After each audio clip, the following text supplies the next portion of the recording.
할렐루야, 반갑습니다. 오늘 하나님의 말씀은 요한계시록 4장 1절에서 11절 말씀 살펴보겠습니다.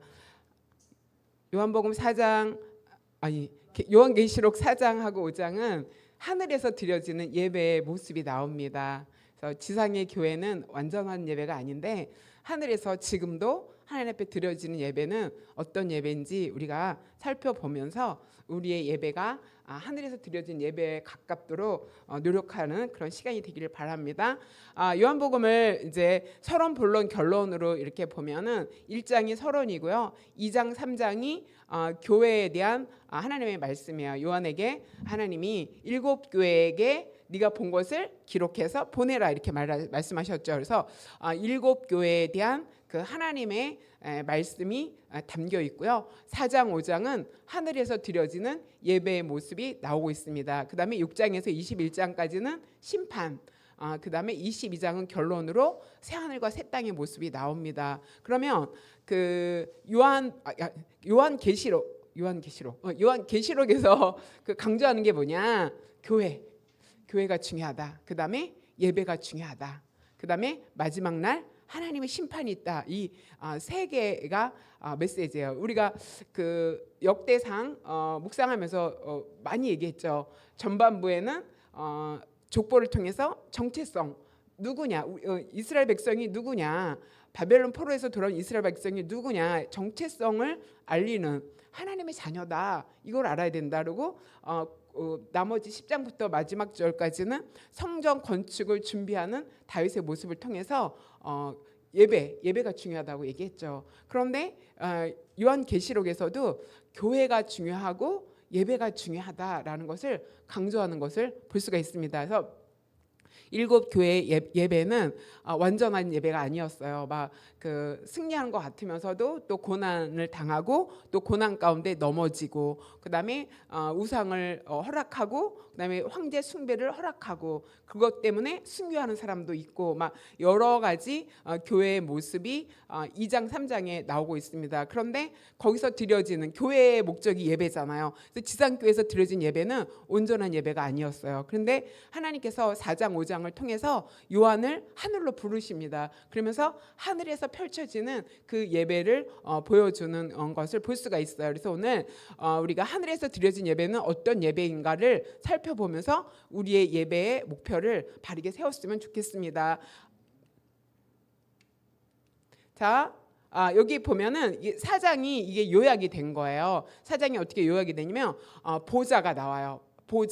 보좌에 하나님이 앉아 계신 모습이 나와요. 그래서 보좌의 모습이 나오고 보좌 뒤에 무지개가 있고 무지개는 노아와 언약이죠. 홍수로 다시 세상을 멸망하지 않겠다 하면서 보좌 뒤에 무지개가 있습니다. 그 다음에 땡땡땡땡 24개의 보좌가 있는데 이 보좌에 24명의 장로들이 흰옷과 관을 쓰고 있다 이렇게 말하죠. 그 다음에 보좌에서 번개와 음성과 우레소리 같은 소리가 하나님의 음성이 들리고 있습니다. 그래서 그 앞에는 7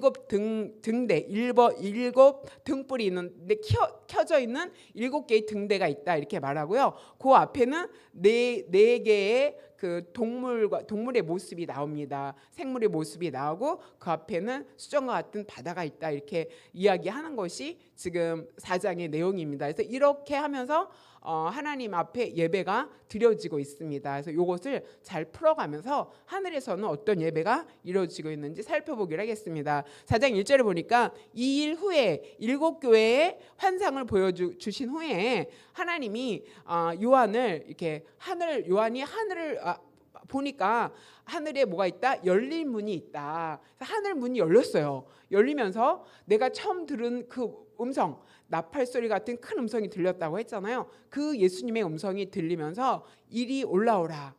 이후에 마땅히 일어날 일, 이후에 일어날 일은 미래에 일어날 일을 말하거든요. 내가 내게 보이리라 하시더라 이렇게 말씀하셨습니다. 여기서는 하나님이 요한에게 말씀하시는 하나님인데 이 지상의 교회의 여러 가지 문제와 그다음에 요한계시록을 쓸 당시에는 그 초대교회에 엄청난 핍박이 있었거든요.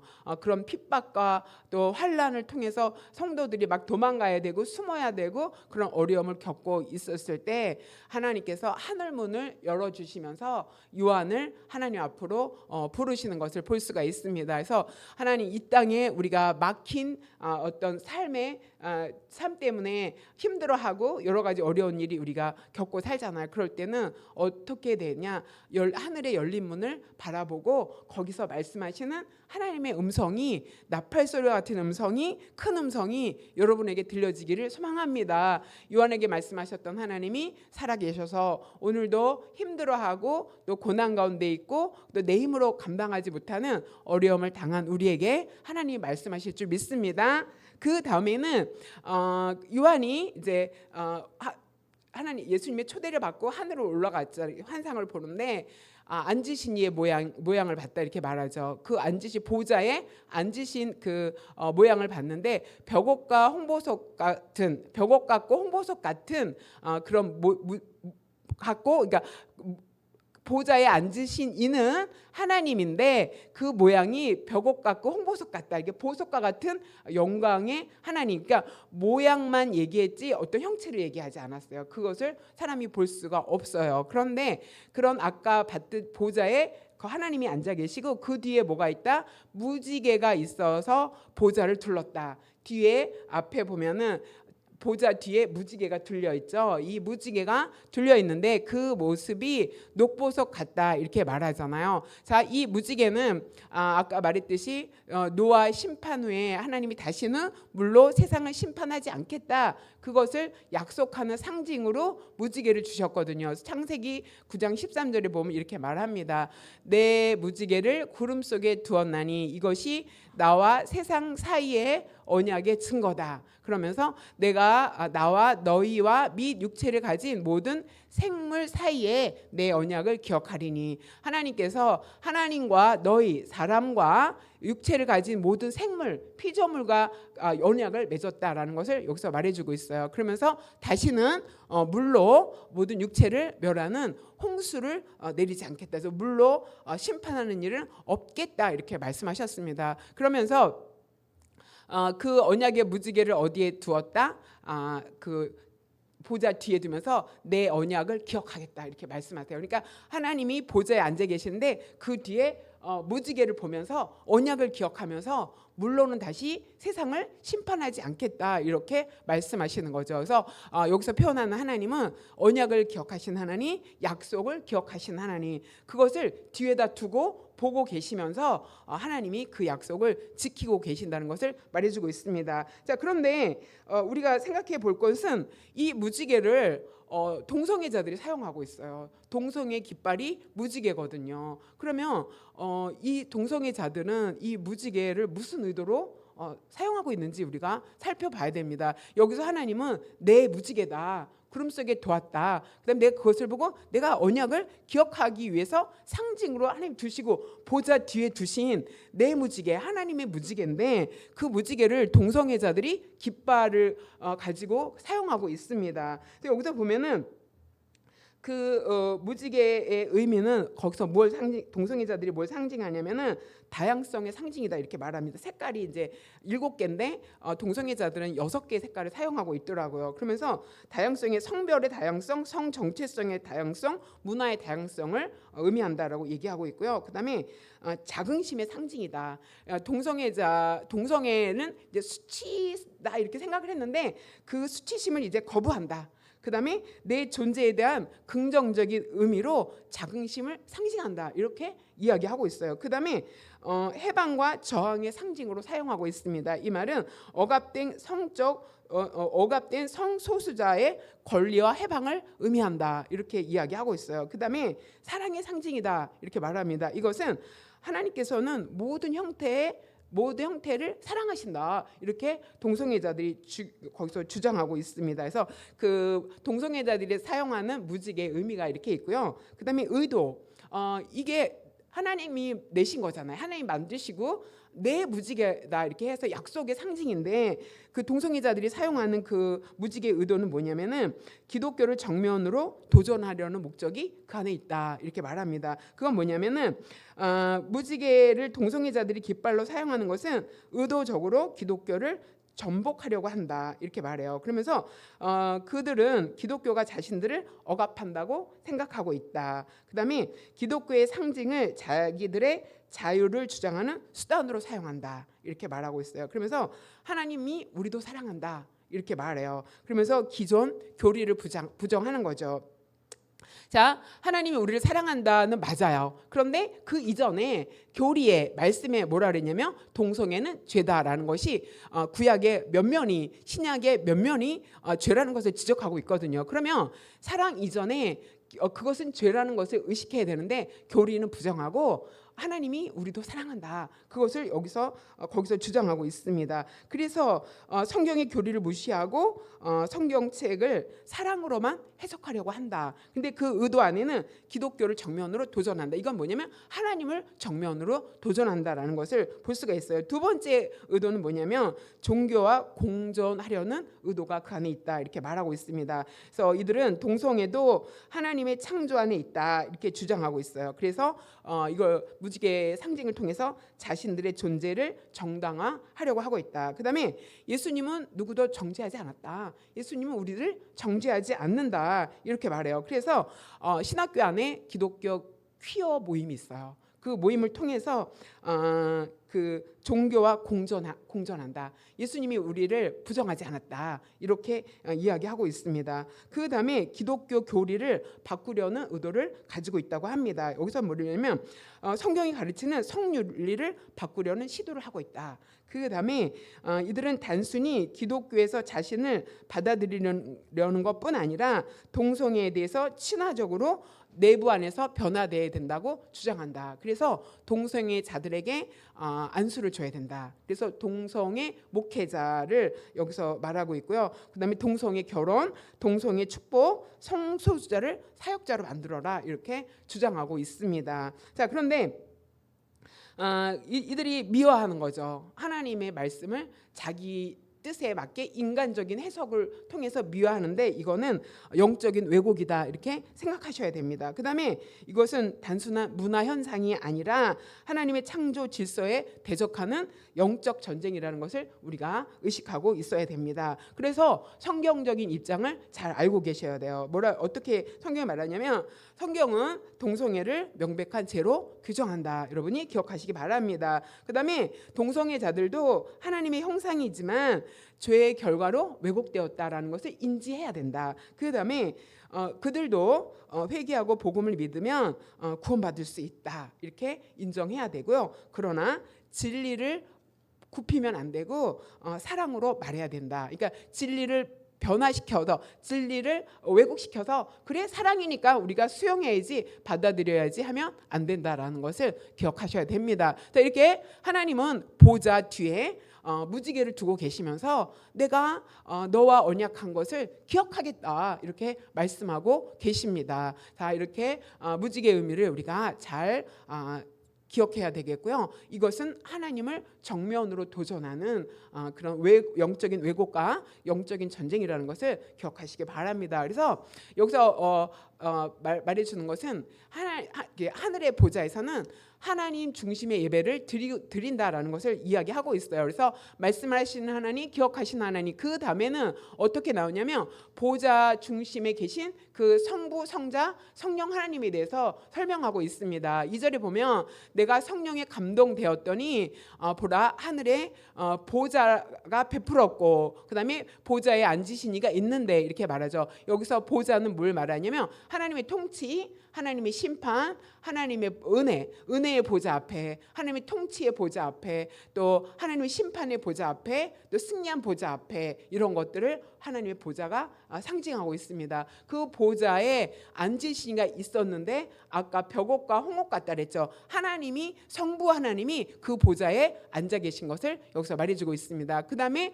또 보니 보좌에 네 생물과 장로들 사이에 누가 있다? 어린 양이 서 있는데 일찍 죽임 당한 것 같더라. 그러니까 예수님의 십자가에 죽으시고 부활하신 예수님이 그 보좌와 네 생물과 장로들 사이에 예수님이 그 보좌 앞에 계시다는 것을 여기서 말해주고 있습니다. 그러면서 예수님에게는 7뿔이 있고 7눈이 있다 이렇게 말해요. 7뿔은 예수님의 권위를 말해주고 있고요. 7눈은 그 뒤에 해석을 하고 있습니다. 이 눈들은 온 땅에 보내심을 받은 뭐다? 하나님의 7영이다 이렇게 말해요. 예수님께서 이 온 땅에 성령을 보내셔서 온 땅에 성령이 지도하시고 도와주시고 보호하시고 인도하시도록 예수님이 성령을 보냈다. 그러니까 이 성령은 예수님을 통해서 나온다 이렇게 신학적으로 얘기하고 있습니다. 그 다음에 5절에 보면은 보좌로부터 음성이 났는데 뭐라 그랬어요? 보좌 앞에 켠 등불이 7개가 있는데 뭐라고 말한다?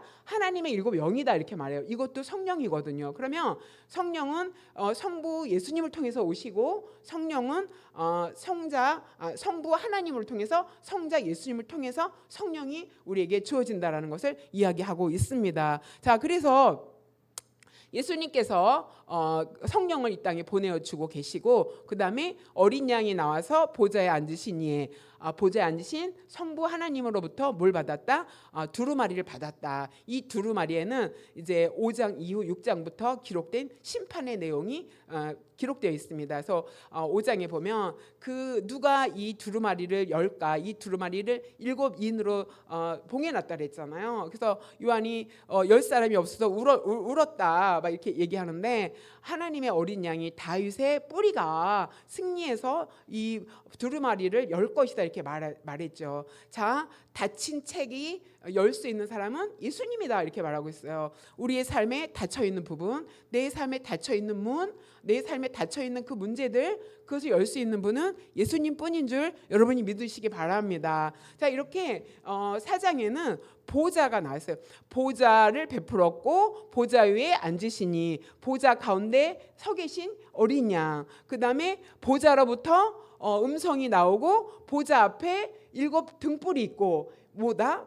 보좌를 중심한다. 이 보좌를 중심하는 건 뭐냐면 보좌에 앉으신 하나님을 중심한다는 것을 말해주고 있습니다. 그래서 하늘에서 베풀어지는 그 예배는 하나님을 중심하는 예배다라는 것을 여러분이 기억하시기 바랍니다. 그래서 우리가 예배를 드릴 때 이 예배는 인간 중심의 예배가 아니다. 하나님 중심의 예배다. 그러니까 이 예배는 하나님이 받으시면 되는 거예요. 그런데 우리는 어떻게 생각하냐면은 예배 갔는데 깨달음도 없고 졸았고 나는 아무 느낌도 없고 내가 시간만 버린 것 같고 이런 생각을 너무 많이 합니다. 우리 친구들이 갈등하는 게, 우리 청년들이 갈등하는 게 그거예요. 내가 시간을 내서 왔는데 억지로 와서 앉아 있는 것 같고 내가 왜 여기 앉아 있지? 그 예배가 내가 앉아서 예배를 드림으로 하나님이 받으신다는 것은 생각 안 하고 내가 느낌이 와야 되는데 뭐가 깨닫든지 뭐가 은혜가 임하는 것을 내가 느끼든지 막 이런 거를 추구하는데 그런 게 없으니까 뭐 아니면 기쁘기라도 하든지 그냥 졸린 것 같고 지루한 것 같은데 이렇게 생각해서 아깝다고 생각해요. 시간이. 그래서 예배 자리에 나오기 어려운 거예요. 그런데 이 예배는 하나님의 중심 예배라는 건 뭐냐면은 내가 오늘 이렇게 나와서 예배했으면은 그 예배를 통해서 내가 뭔가 감정적으로 느끼지 않아도 그 예배는 하나님께 드렸고 하나님이 받으셨다. 그러면 됐다라고 여러분 생각하시기 바랍니다. 그래서 우리가 뭔가를 느껴야 되고 깨달아야 되고 뭔가 내 중심에 그런 은혜에 대한 어떤 그런 증거가 있어야 된다라고 생각 안 했으면 좋겠습니다. 그런 게 있으면 너무 좋죠. 그럴 때가 있는데 항상 그렇지는 않아도 하나님이 받으신다 해서 우리 예배가 하나님 중심으로 하나님께 드려진 예배가 되기를 소망합니다. 그 다음에 4절에 보면 또 보좌가 나오죠. 보좌에 둘려 24 보좌들이 있다. 그러니까 보좌가 가운데 있으면 그 동그랗게 24개의 보좌들이 있는 거예요. 거기에는 24 장로들이 어떻게 했다?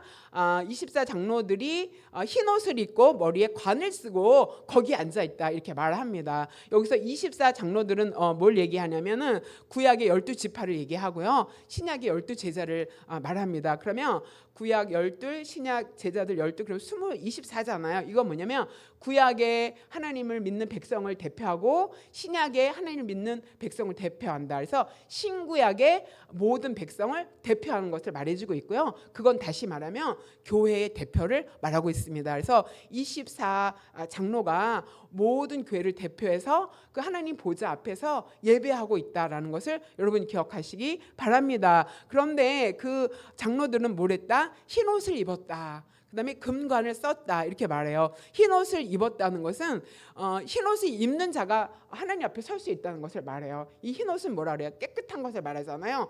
예수 그리스도의 옷을 말하잖아요. 그래서 우리가 예수 그리스도로 옷 입어야 된다 이렇게 말하고 있습니다. 그래서 예수 그리스도를 나의 구원자로 삼은 자들, 그래서 예수 그리스도 안에서 거듭난 자들, 그 자들이 머리에 금관을 썼다는 것은 하나님이 주신 상급과 신분을 이야기하고 있습니다. 그래서 흰 옷을 입고 관을 쓰고 보좌에 앉아 있었습니다. 그러면서 그 장로들이 어땠다? 엎드려서 경배했다. 하나님을 예배하고 있다라는 것을 여기서 말해주고 있습니다.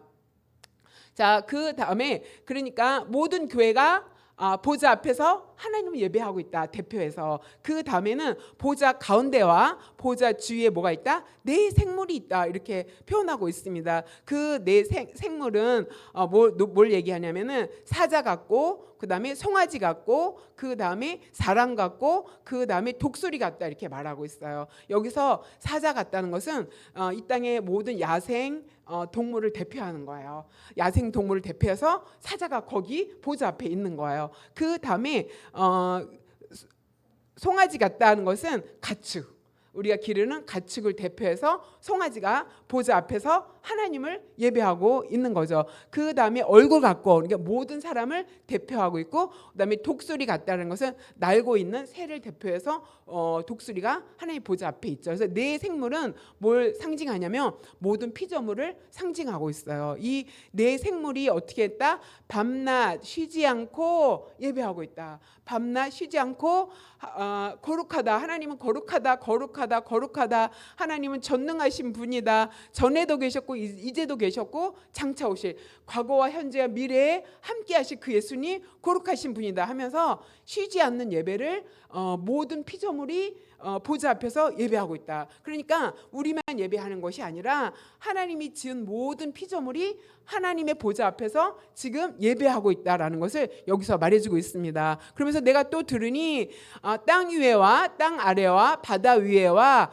또 그 가운데 뭐다? 모든 피조물이 이렇게 또 설명하고 있죠.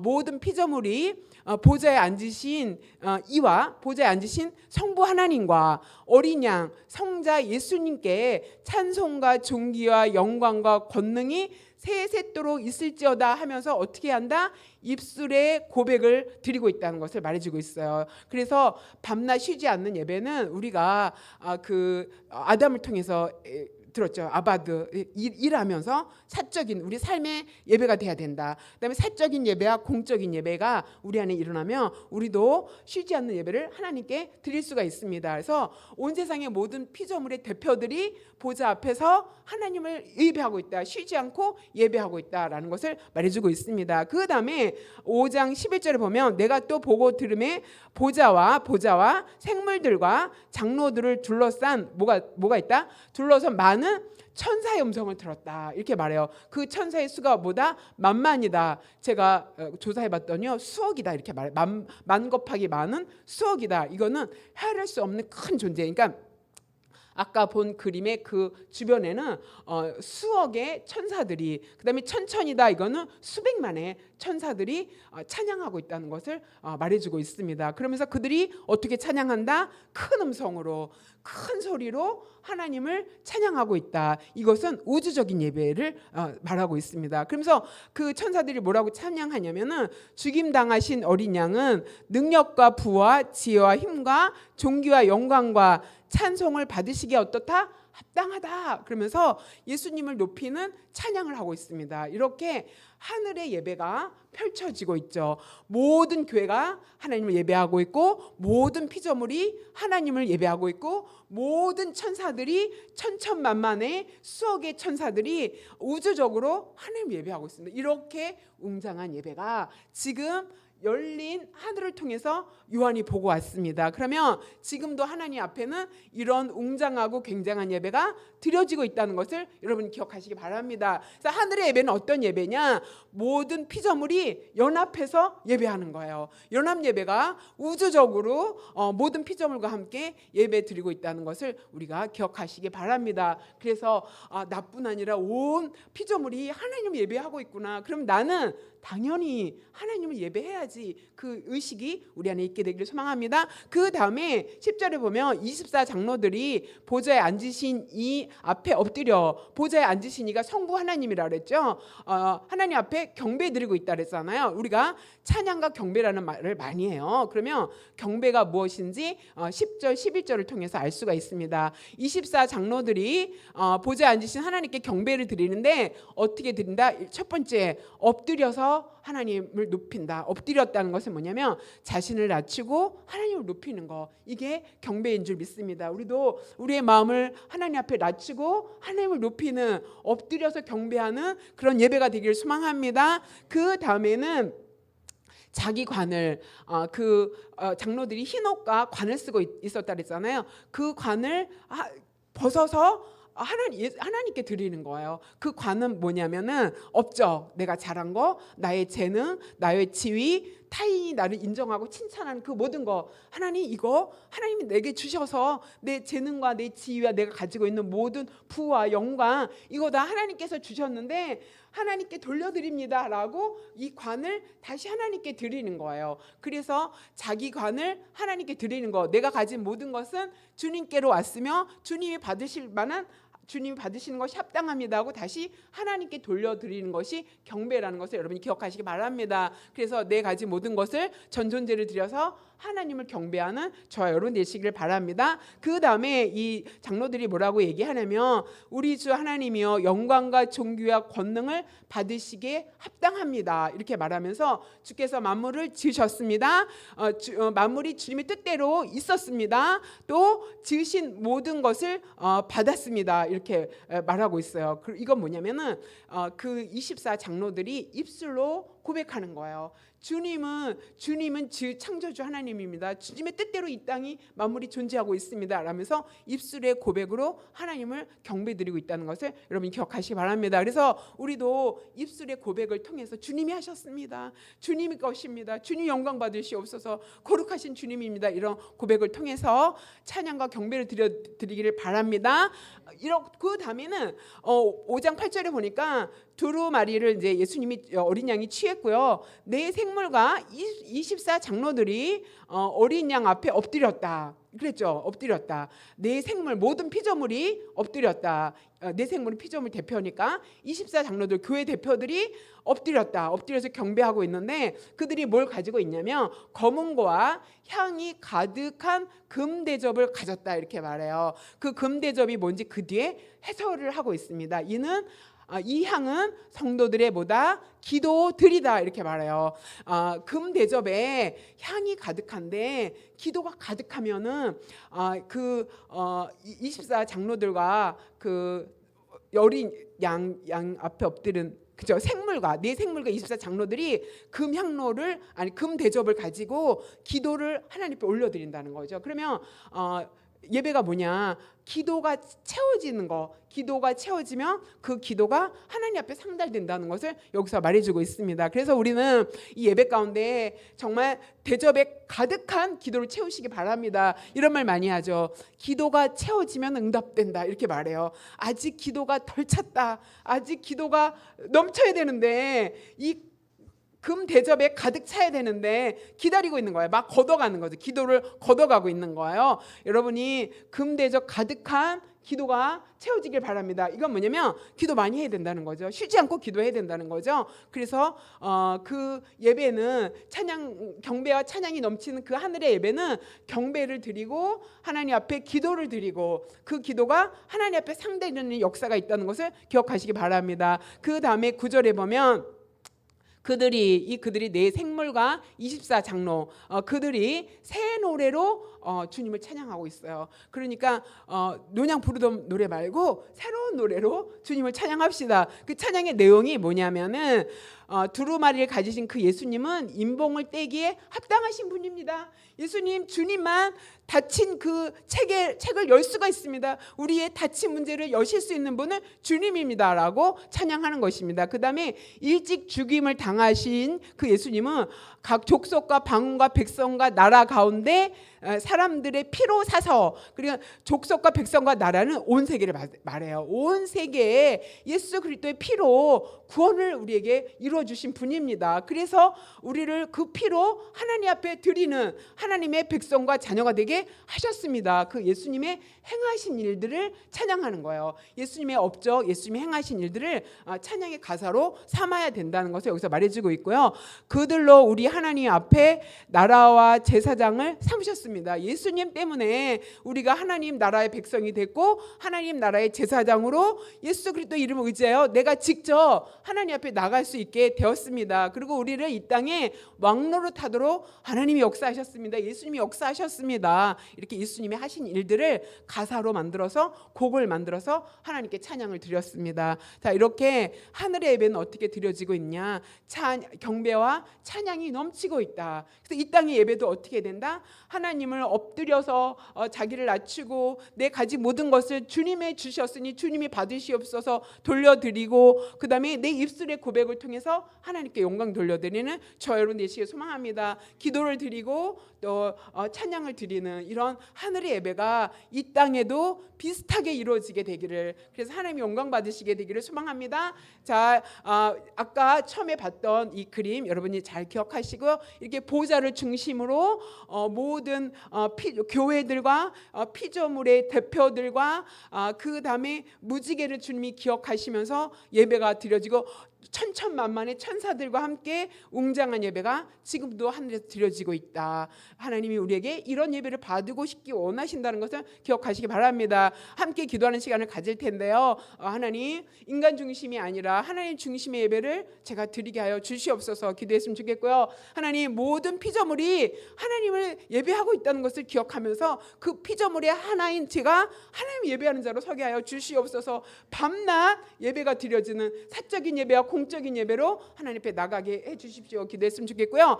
찬양과 경배를 드리는 예배, 기도가 올려지고 그 다음에 찬양이 올려지고 우리의 고백들이 올려지는 그 예배가 되게 해달라고 함께 기도하겠습니다. 하나님 아버지 감사합니다. 성령 하나님께서 하늘의 예배가 어떻게 이루어지고 있는지 오늘 우리에게 말씀하여 주셨습니다. 이 땅의 예배도 하나님 하늘에 드려진 예배처럼 우리의 예배가 회복되어지게 되기를 소망하오니 하나님 역사하여 주시옵소서. 내 중심이 아니라 내 감정의 중심이 아니라 하나님의 중심인 예배, 하나님이 받으시는 예배, 보좌 중심으로 하나님 성삼위 하나님께서 영광 받으시는 그 예배가 우리 가운데 드려지도록 하나님 역사하여 주시옵소서. 모든 피조물도 하나님 앞에 예배하고 있습니다. 그 피조물의 가운데 하나님 저도 하나님을 아버지여 밤낮 예배